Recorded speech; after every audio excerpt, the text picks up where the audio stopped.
వ్యాప్తంగా మరోసారి వైసీపీ నిరసనలకు పిలుపునిచ్చింది. మెడికల్ కాలేజీల ప్రైవేటీకరణ ఆపాల్సిందే అంటూ కదం తొక్కారు వైసీపీ నేతలు, కార్యకర్తలు. కూటమి ప్రభుత్వం నిర్ణయాన్ని వెనక్కి తీసుకోవాలంటూ డిమాండ్ చేస్తున్నారు. పేదల ఆరోగ్యంతో ఆడుకోవద్దంటూ హెచ్చరిస్తున్నారు. ఇదే ఇప్పుడు talk of the AP politics గా మారింది. ఆ జిల్లా ఈ జిల్లా అని లేదు, ఏపీలోని అన్ని జిల్లాల్లో ఈ ఆందోళనలు జరిగాయి. మెడికల్ కాలేజ్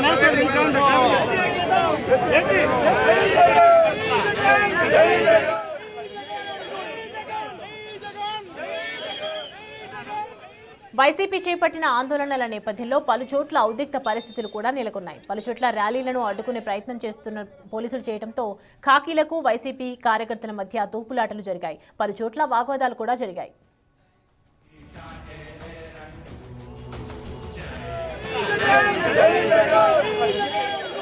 అయితే కూటమి నేతల వర్షన్ మాత్రం మరోలా ఉంది. అసలు ఈ ఆందోళనల అవసరం ఏంటి అనేది వారి ప్రశ్న.